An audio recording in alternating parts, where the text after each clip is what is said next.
एक आदमी ने जो धर्म का विरोध करता है उसने सवाल किया, और सवाल बहुत मार्मिक है, आप लोग भी सुनिएगा। सवाल ये है, यदि आज ये दुनिया समाप्त हो जाए तो आज का बना बनाया सारा धर्म नष्ट हो जाए।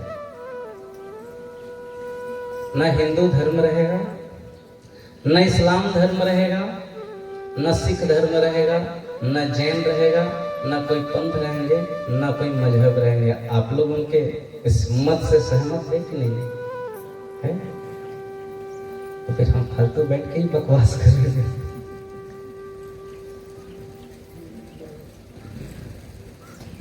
बाकी उनके बात में दम तो है, लेकिन थोड़ा अधूरा महसूस होता है। उनका प्रश्न सत्य भी दिखता है। उसने कहा कि आज का बना बनाया धर्म, एक शब्द जुड़ गया है बना बनाया, तो फिर वास्तविक क्या है? अब सवाल खड़ा हो जाता है।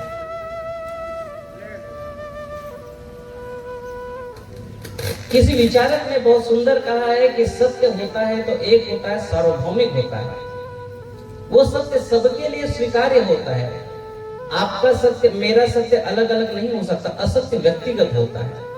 आपका झूठ आपका है, मेरा झूठ मेरा है, लेकिन जो सत्य होगा वो सार्वभौमिक होगा। और हैरानी की बात यह है, जिसको हिंदू मानता है उसको मुसलमान नहीं मानता, जिसको ये दोनों मानते होंगे उसको जैन नहीं मानता, सिख नहीं मानता, दूसरे जितने ईसाई नहीं मानते। सबका अलग अलग रिवाज है। हिंदू दीप जलाता है, मुसलमान धूप बत्ती जितना सुगंधित से सुगंधित कर सके वो करता है, ईसाई कैंडल जलाता है। हिंदू कर्मों में लगे रहते हैं, कर्मकांड में लगे रहते हैं, पूजा पाठ में लगे रहते हैं। मुसलमान नमाज ज्यादा करते हैं, माइक लगा कर चिल्ला चिल्ला करके पूरा शहर को गुंजा डालते हैं, और हिंदुओं की पूजा पाठ की आलोचना भी करते हैं। अब एक उस मुसलमान बच्चे से पूछा गया, वो बच्चा जो मदरसों में पढ़ता है, उनसे पूछा गया कि मूर्ति पूजा ज्यादा अपराध है कि किसी का बलात्कार करना ज्यादा अपराध? आप हैरान हो जाएंगे, उस बच्चे ने झटके से कहा कि मूर्ति पूजा करना ज्यादा बड़ा अपराध है। मतलब अनजाने में वो ये भी कह रहा है कि तुम बलात्कार चाहो तो कर सकते हो। अब किसी आदमी को ऐसा सिखाया जाए, किसी बच्चों के दिमाग में यह भरा जाए, तो आगे शैतान बनेगा कि इंसान बनेगा? और लोग बड़े हक से कहते हैं। आदमी, एक मुसलमान आदमी हमारे आश्रम में आया था, गौरव साहब मिलने के लिए आए थे आश्रम में। अभी इस क्षेत्र में रानी तराई में उनका कहीं प्रवचन था, वो मिलने के लिए आए। एक मुसलमान व्यक्ति उनका नंबर लिया हुआ था, वो हर साल नादिया के कार्यक्रम में आता है सत्संग सुनने के लिए, उनका दुकान भी लगता है, आता है। चूंकि बातचीत उनकी होती रहती है मोबाइल से, तो साहेब जी जब इस क्षेत्र में आए थे, नादिया में आए थे, उनको फोन लगाए कि मैं आ रहा हूँ, आप भी आ जाइए। फोन लगाते रहते। वो आकर के बड़े गर्व से बता रहे थे कि साहेब जी मेरा बच्चा अभी 11th में है या 9th में, ऐसा कुछ बोले, और अभी से पूरा कुरान उसको कंठस्थ हो गया। और कुरान कंठस्थ होने के उपलक्ष्य में, खुशी में मौलवी साहब ने उनको ये फरमाया है, ये सम्मानित किया है। उसके बाद इसके ऊपर वो व्याख्यान देना शुरू किया करेगा, फिर और ऊंचे सम्मान से नवाजा जाएगा। ऐसे ऐसे करते। अब सोचिए, जिस बच्चों को भी धर्म का ABCD नहीं पता हो, अब उसको कुरान की सारी बातें, गलत सलत बातें जिसको, इसीलिए अब्दुल कलाम जी ने पहले ही कहा दिया था कि अगर इस्लामी कट्टरता को अगर बंद करना है तो मदरसों को आप बंद कर दीजिए। अब वो खुद ही मुसलमान थे, इस्लाम को सिखा रहे थे। न हिंदू का बच्चा ऐसा कट्टरपन बने, न इस्लाम का बच्चा ऐसा कट्टरपन बने। हम तो कहते हैं शुद्ध इंसान है, इंसान ही बने। ये क्या हिंदू मुसलमान ला, फिर बात आखिर वही आ जाती है। हिंदू प्रार्थना, ये पूजा पाठ करता है, आरती जलाता है, कर्मकांड में लगा रहता है, मूर्तियों के सामने नाक रगड़ते रहता है। मुसलमान आकाश में चिल्लाते रहता है, नमाज अदा करता है, माइक लगा लगा के चिल्लाता है। ईसाई केवल प्रार्थना करते हैं।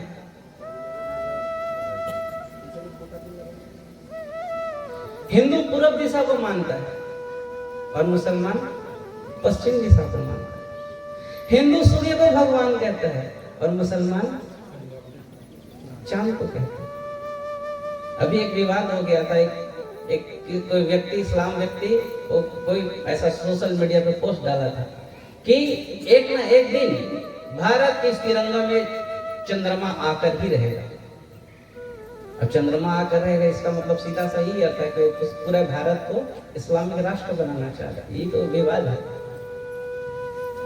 अगर हिंदू सही है तो मुसलमान गलत है, और मुसलमान सही है तो हिंदू गलत है, और सबके सब ठेकेदार बनते हैं। कोई कह रहा है कि हिंदुत्व को स्वीकारोगे तब तुम्हारा कल्याण होगा, यानी कि सिख, जैन, ईसाई, इस्लाम सबके सब गलत। इस्लामी वही डिंग हाँक रहे हैं कि हमारे अल्लाह के दरवाजे पर आओ तुम्हें जन्नत मिलेगा। उनके भी जन्नत बड़ा गजब का है।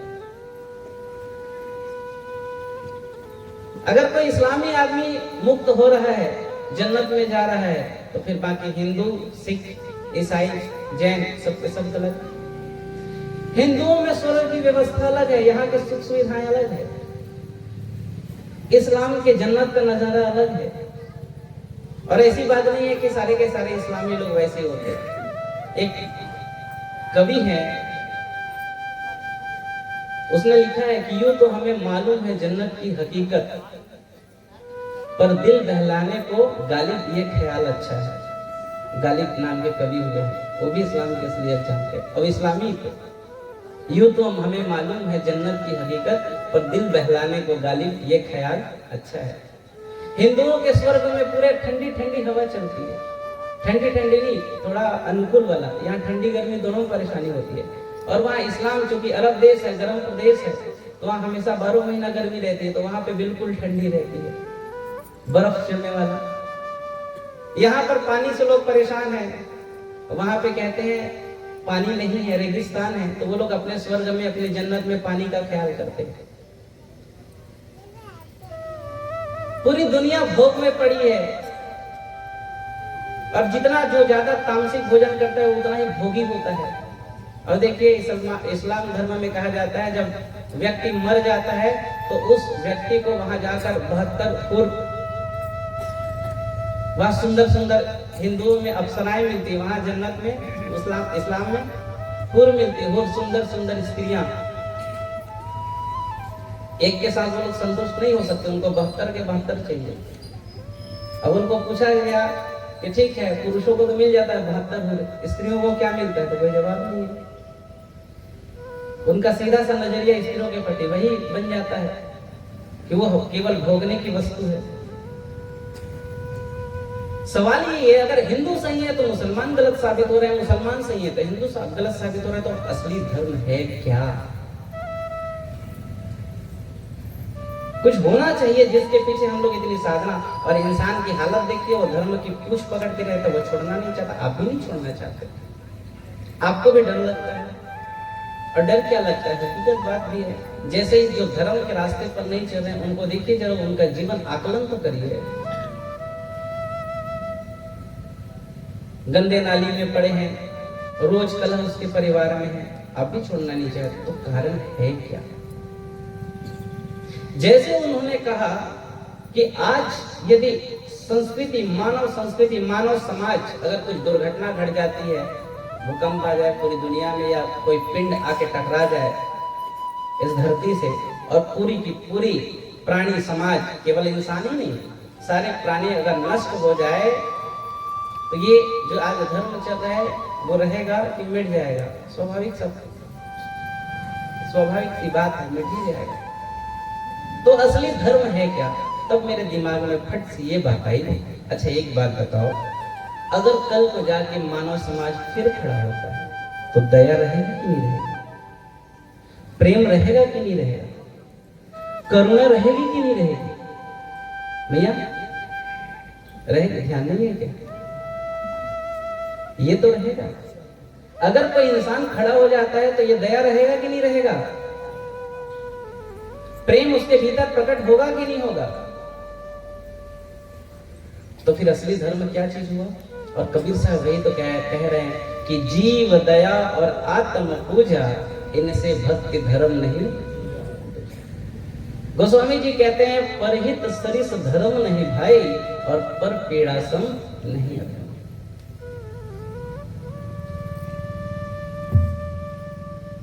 आपको यदि धर्म को समझना है, इसीलिए सतगुरु कबीर साहब कहते हैं शुरुआत अपने से करिए। परमात्मा की खोज भी करनी है तो शुरुआत अपने से करिए। जो आपको तकलीफ देती है वो सबको तकलीफ देती है, जो आपको अच्छा लगता है वो सबको अच्छा लगता है, लेकिन अपने अच्छाई के लिए दूसरों को परेशान करना भी ठीक नहीं है, उन्हीं क्योंकि वो स्वार्थ कहलाता है। अगर आप दया करते हैं, यदि आप प्रेम करते हैं, यदि आपके भीतर त्याग की भावना है, यदि आपके भीतर क्षमा है, तो होता क्या है इससे? एक सामान्य आदमी की बुद्धि और एक सन्यासी की बुद्धि, उनकी मानसिकता में क्या अंतर होता है? आपको अगर पूछा जाए कि आप कौन हैं, तो आपको ये 4-5 फुट का अपना शरीर दिखता है। लेकिन यदि सन्यासी को पूछा जाए, मनोवैज्ञानिकों ने विश्लेषण किया है, एक आदमी, एक नॉर्मल आदमी, उनको बेहोश किया गया हल्के से अचेत की अवस्था में, और यह हकीकत बात है, अगर किसी की असलियत जाननी है तो उनको हल्का सा बेहोश कर दो, तो उनकी हकीकत असली में सामने आ जाती है। जैसे भारत के लोगों को बड़बड़ाने का शौक है, तो एक पुआ चढ़ाने के बाद देख लो वो राजा बन जाता है, अपने आप को प्रधानमंत्री समझने लगता है। हॉलैंड के बारे में कहा गया, हॉलैंड के व्यक्ति को आप हल्का सा पिला दीजिए, बेहोश कर दीजिए, पिलाने की बात नहीं, कोई सा भी नशा दे दीजिए तो वो गीत गाने लगता है। इंग्लैंड का व्यक्ति नाचने लगता है, अमेरिका का व्यक्ति संगीत में झूम जाता है, संगीत सुनने लगता है, सो जाता है। लेकिन भारत का व्यक्ति वही लगता है, हल्का सा चढ़ा के अपने आप को राजा समझा, मेरे सामने तू कौन? तो एक सामान्य व्यक्ति को हल्का सा नशा करके बेहोश करके उनसे पूछा गया तुम कौन हो, तो उसने अपना परिचय आधा अधूरा बता दिया, वही परिचय जो आप बताते हैं।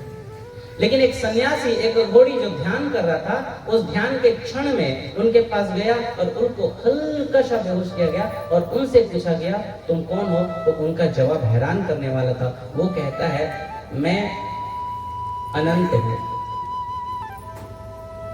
मेरी कोई सीमा नहीं है, मेरी कोई परिधि नहीं है, मैं सब में है और सब मुझ में है। ओवरऑल फाइनली अंततः यदि मैं कहूं तो जब आप दया, करुणा, क्षमा को पकड़ते हैं तो विराट हो जाते हैं, अनंत हो जाते हैं। आप भी उस विराट के साथ मिलकर के विराट हो जाते हैं। और इसीलिए धर्म है अनादि की खोज, धर्म है अनंतता की खोज, धर्म है शाश्वतता की खोज, अजरता, अमरता की खोज धर्म है। और इस धर्म के मार्ग पर जो चलना चाहता है, इस धर्म को जो स्वीकारना चाहता है, उसको धर्म के अंग जो दया है, जो प्रेम है, करुणा है, क्षमा है, त्याग है, इसको स्वीकारना पड़ता है। और ये ऐसे अंग है, अगर दुनिया आज मिट भी जाए, कल फिर से खड़ी हो जाए, तो ये नहीं मिट सकता। बस इतनी सी बात मैं धर्म को आपको बताना चाहता हूँ। इन्हीं के साथ मैं अपनी वाणी को विराम देता हूँ। आप सबको प्रणाम।